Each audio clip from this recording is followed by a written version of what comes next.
Aspiring film makers होते हैं और इतने लोग आते हैं पब्लिक में, तो कितना बड़ा प्लेटफॉर्म है ये अपने को इनरिच करने का, अपने को शोकेस करने का? देखिए, आई थिंक इस वक्त तो सबसे बड़ा प्लेटफॉर्म है मेरे हिसाब से कि नए आर्टिस्ट जो है, फिल्म मेकर्स हों, डायरेक्टर्स हों, एक्टर्स हों, उनके लिए एक रेडीमेड प्लेटफॉर्म है जहाँ पर जैसे इस वक्त कह सकते हैं कि 400 से ऊपर स्क्रीनिंग हो चुके हैं ओवर 15 to 16 सिटीज़, और इसकी वजह से एक मौका मिलता है नए लोगों को कि अपना जो है परफॉर्मेंस एक ऑडियंस की तरफ पेश कर सकें। और अच्छी बात है क्योंकि मेन स्टेज जो बॉलीवुड है वो तो है ही, मतलब that is different thing all together, but other than that जो फिल्म मेकर्स हैं जो make film which are may be not just commercial films, may be off beat little art, talking about other subjects जो है उसके बारे में भी देखा जाए तो एक बदलाव तो आया ही है। अगर आप देखें मल्टीप्लेक्स की वजह से काफ़ी एक बदलाव आया है, एक ओवरऑल जनरेशन ऑफ व्यूअर्स जो हैं काफ़ी चेंज हुए हैं, and there are film which smaller budgets जो विच डू वेल ऑल्सो, क्योंकि उसमें कुछ इंट्रेंसिक बात होती है, कुछ स्टोरी होती है। तो ये मेरे हिसाब से तो बहुत अच्छा एक मौका है एक आर्टिस्ट के लिए कि वो अपना जो है क्रिएटिविटी पेश कर सके। ठीक है, आपसे पूछना चाहूँगा कि ये तो फिल्मों की बात होगी, आप म्यूज़िक इंडस्ट्री से ताल्लुकात रखते हैं, सिंगर हैं, सिंगर के तौर पे आपको क्या लगता है आज के दौर में जो प्लेटफॉर्म प्रोवाइड किया जा रहा है, यूट्यूब एक बहुत बड़ा मीडियम हो गया है, तो ये बताइए कि कितना ऑर्गेनाइज हो गया है और कितना ज़्यादा अपॉर्चुनिटीज क्रिएट हो गया, क्योंकि आपको तो काफ़ी लंबा अर्सा हो गया, तो उसमें क्या स्ट्रगल बहुत ज़्यादा था? देखिए, मुझे तो अभी एक्चुअली 20 साल कम्प्लीट हो गए हैं इंडस्ट्री में, और वो टाइम पर बात ही अलग थी। वहाँ पर तो इंटरनेट खैर बहुत ही कम योगदान रहा है उस वक्त। अब जाके तो काफ़ी सिचुएशन चेंज हो गई है। म्यूज़िक इंडस्ट्री जो है अभी मतलब पहले के जैसे एल्बम से बनती नहीं है, और सिवाय फिल्म्स के जो है जो बॉलीवुड फिल्म है उसके अलावा I would say until 2 years ago बहुत ही कुछ कम हो रहा था। लेकिन बिकॉज ऑफ इंटरनेट नाउ युवा पीढ़ी जो है नई पीढ़ी के लिए एक क्या कहूँ मैं आपको, एक स्क्रीन मिला है या प्लेटफॉर्म मिला है जहाँ पर वो अपना गाना बनाए और फिर पब्लिक डिसाइड करती है कि भैया सुनना है कि नहीं सुनना है। पहले क्या होता था कि अगर आपने एल्बम बनाई, समझ लीजिए आपने एल्बम बनाई और नहीं हुआ अच्छा क्योंकि आपने शायद उसमें कभी जान नहीं लगाई, तो फिर भी कंपनी प्रमोट करती थी और पैसे ख़राब होते थे, यू नो, तो इट यूज़ टू क्या होता था, बैकफायर होता था कि नए नए आर्टिस्ट को चांस नहीं मिलता था। अब यहाँ पर तो कैसा तुम्हें खुद पे तुम पे है, खुद पे आप अपना एक सिंगल निकाल सकते हो बना के, उसको वीडियो शूट करके, it's not very expensive, and put it on YouTube, और वो यूट्यूब पे जो है वो पूरी दुनिया देखती है। लास्टली ये पूछना चाहूँगा, आपने सिर्फ मतलब प्लेबैक सिंगिंग नहीं किया होगा, वर्ल्ड वाइड आपने लाइव शोज़ किए होंगे, तो जब शोज़ की बात होती है आपको पता चल रहा है कि कंट्रोवर्सी चल रहा है मतलब पाकिस्तानी एक्टर्स को लेकर, तो आप क्या समझते हैं एक्टर्स पे कुछ बैन लगाना या कुछ? देखिए, मेरा हिसाब जैसे मैं बोलता हूँ कि हमेशा ये रहा है कि आर्टिस्ट जो है वो आर्टिस्ट को पॉलिटिक्स को लेने देना चाहिए। हम लोग जो है we belong to another universe all together, क्योंकि हमारे लिए तो सिर्फ म्यूज़िक बात करती है, चाहे वो एक्टर हो या सिंगर हो, परफॉर्मर हो। हमारा जो है relation is directly with the public, with the fans. मैं कोई गाना गाता हूँ, अब आप चाहे वो यहाँ अपने मुल्क में है, जो दूसरे मुल्क में कहीं पर पसंद करने वाले लोग तो रहेंगे ही, अब उनको तो आप हटा नहीं सकते। तो मुझे ये लगता है कि जहाँ पर ये आर्टिस्ट और म्यूज़िक का सवाल है, वो let it be on a different realm all together, it because I think overall देखा जाए तो music is a binding force for the world over, and whenever times have been bad, music binds us together, right? ये तो हमेशा ये रहा। I hope that things you know pass peacefully and everything gets back to normal. और future को exciting projects के बारे में बताना, डिस्कस करना चाहेंगे कोई, मतलब फिल्म को लेकर या यार अभी मेरा फिल्म, एक नई फिल्म अभी तो मैंने किया था गाना राज रिबूट पे, वो मेरी जान, उसके बाद अभी फिल्म रिलीज़ होने वाली है। फिल्म का नाम है शब उनीर बानी शब, उसमें मिठुन का म्यूज़िक है, बहुत अच्छा गाना है, वो रिलीज़ होने वाला है। उसके अलावा मैं जो है अब जो जैसे आपने थोड़ी पहले कहा इंडिपेंडेंट जो है कि फिल्मों के लिए ये शुरू है, वैसे अभी म्यूज़िक में भी काफ़ी कुछ शुरू हो रहा है जैसे इंडिपेंडेंट करने का।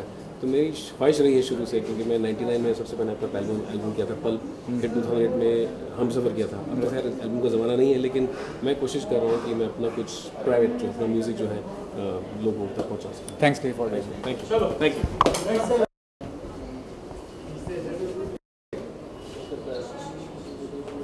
यू। क्लास फिल्म थी, इंस्पिरेशन क्या था आपको गिटार बनाने का, और सोनम कपूर में क्या करना चाहेंगे? जी एक्चुअली ये फेस्टिवल मेरा 2 पिक्चर है। मेरी पहली पिक्चर जो लेट्स टॉक जो है, and my second film which is Neerja. Sonam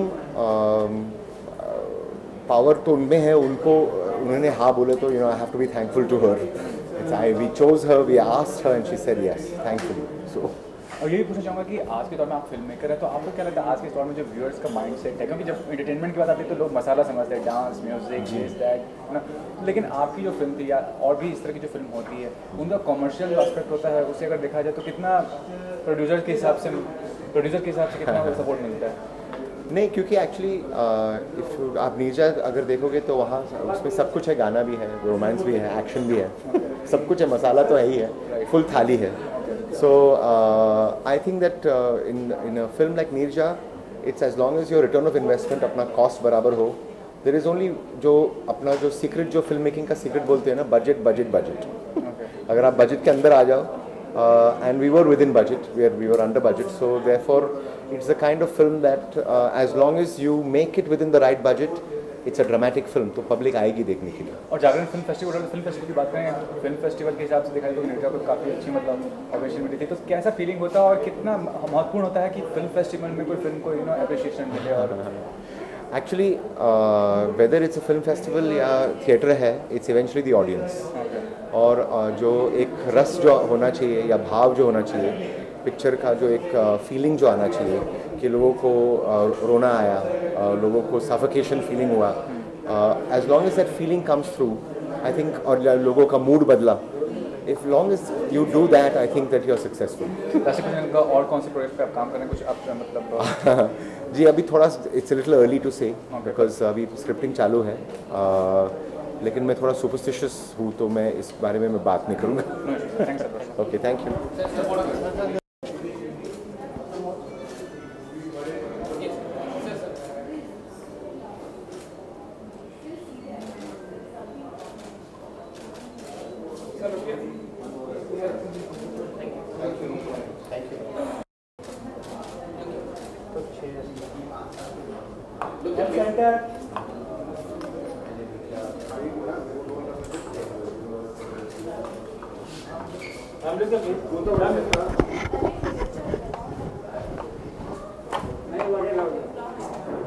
Thank you, man.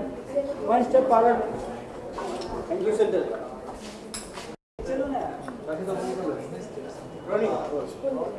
कृति, सबसे पहले आपसे पूछना चाहूँगा कि from south industry to Bollywood industry, how was the experience? बहुत ही बढ़िया रहा। बॉम्बे सडनली बहुत अपना सा लगने लगा। आई थिंक यहाँ पे एक है वो वाइब बॉम्बे की, कि जो भी आता है, इतनी भीड़ है लेकिन फिर भी सबके लिए जगह बन जाती है, तो आई थिंक वो एक फीलिंग बहुत घर वाली आती है बॉम्बे से। You have been quite successful in south industry, Kannada film, Telugu, but आपको ऐसा लगता है कि Bollywood industry something larger than life और a bigger platform?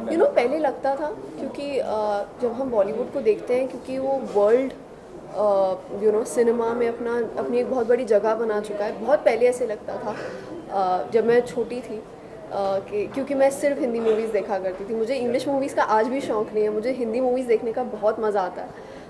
But then जब मैंने साउथ में काम शुरू करा, and I work with some stars जिनकी फ़ैन फॉलोइंग अगर आप देखो तो आपके रोंगटे खड़े हो जाए, तो आई थिंक वो परसेप्शन जो मेरा था कि Bollywood is bigger than the south, I realize that's not the case. Of course it's got a bigger reach, it's got a bigger output, but जैसे तेलुगु इंडस्ट्री है या तमिल इंडस्ट्री है फॉर दैट मैटर, उन्होंने भी अपनी इतनी बड़ी जगह बना ली है। जब आप नंबर्स की बात करते हैं, बॉक्स ऑफिस नंबर्स की, and when you look at even the US market, जिस तरह के numbers even a south film generates, it's put in the top 10। तो I think I am very lucky and very blessed to have work there and now given a fair chance here. And in professional level what is the difference for when you work in south industry and you are working? I think फ़र्क फ़िलहाल मुझे सिर्फ इतना लग रहा है कि हाँ, मुझे लाइंस याद करने में आसानी होती है। वहाँ पर घंटों लग जाते थे, क्योंकि हूँ तो Punjabi, it's very difficult to adapt to a new language. अब मैं तमिल और तेलुगु तो तमिल और कन्नड़ा बहुत अच्छी तरीके से बोल लेती हूँ, लेकिन फिर भी डायलॉग्स याद करने में वक्त लगता है। यहाँ पे वक्त नहीं लगता। Thank you. Thank you.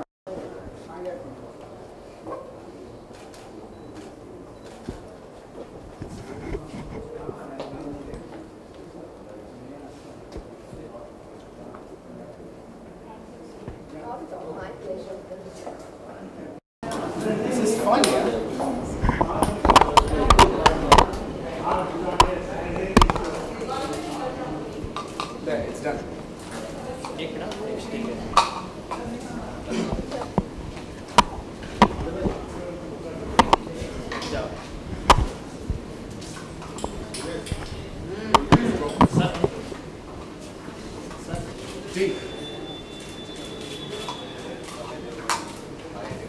Sir थोड़ा थैंक यू।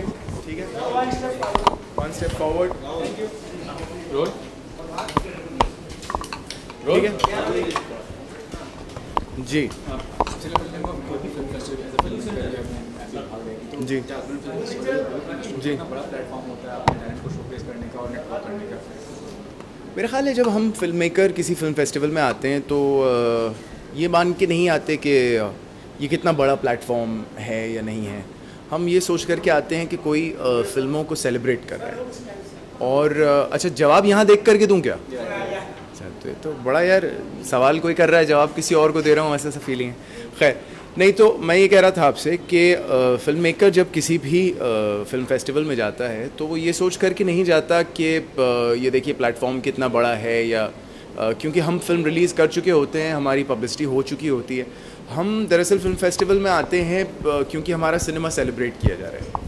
और हैप्पी को जो बेहद स्नेह मिला इस साल की चंद ऐसी फिल्मों में से है हैप्पी, जो एक छोटे तरीक़े से शुरुआत करने के बावजूद जो है ऑडियंस की इतनी अपार प्रेम और सफलता से जो है सराही गई। तो मुझे ऐसा लगा कि क्योंकि जागरण फिल्म फेस्टिवल भी हैप्पी भाग जाएगी को सेलिब्रेट कर रहा था, तो मैंने यहाँ आना ज़रूरी समझा। अभय भी यहाँ आने वाले थे, वो खुद एक नरेशन में है।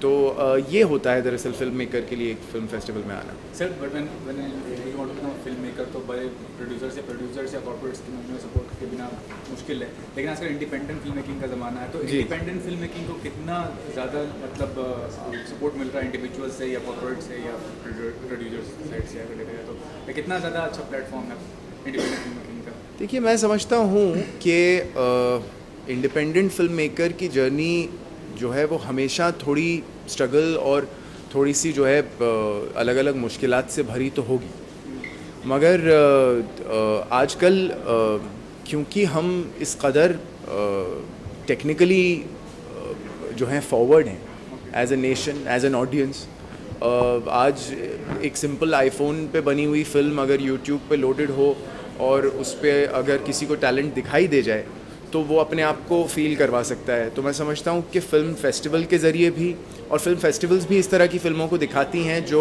या तो शॉर्ट फिल्म हो या फिर अलग अलग माध्यम से बनी हुई फ़िल्में हों। तो मेरा ख़्याल है इंडिपेंडेंट फिल्म मेकर की स्ट्रगल जहाँ अपने तरफ कॉर्पोरेट्स को लेकर के और स्टार्स को लेकर के, जो मैं आपकी बात समझ रहा हूँ, लेकिन बावजूद उसको अपनी प्रेजेंस फील करवाना अब इतना मुश्किल नहीं है जितना किसी ज़माने में हुआ करता था। लास्टली ये पूछना चाहता हूँ कि डायरेक्टर जो होते हैं, बड़े डायरेक्टर्स एक्सपेरिमेंटल फिल्म करते हैं, लार्जर देन लाइफ इमेज करने की कोशिश में, लेकिन वो सक्सेसफुल नहीं हो पाते हैं।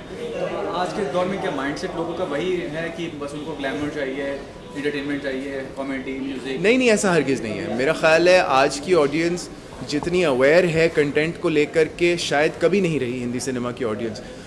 आज की ऑडियंस जो है वो न सिर्फ कंटेंट को लेकर के, बल्कि आप अगर कमर्शियलिज्म के नाम पे उनको कहानी से हट के कुछ बेचना चाह रहे हैं तो वो उसको लेकर के भी बहुत अवेयर हैं। मेरा ख़्याल है इस साल की शायद जो सबसे बेहतरीन बिज़नेस वाइज अगर फ़िल्म मानी जाए तो वो सुल्तान है, लेकिन बावजूद उसके आप अली का जो एफ़र्ट है उसमें जो उन्होंने कंटेंट डालने की कोशिश की है, सलमान भाई ने खुद एक कैरेक्टर प्ले करने की कोशिश की है, ना कि सिर्फ ही is not try to be only Salman Khan. Anushka ने उसमें बहुत मेहनत की है।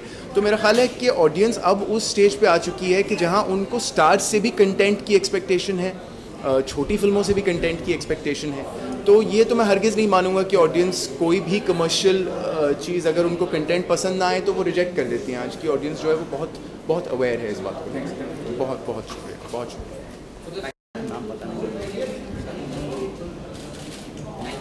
For more news and gossip, don't forget to subscribe to Bollywood Helpline.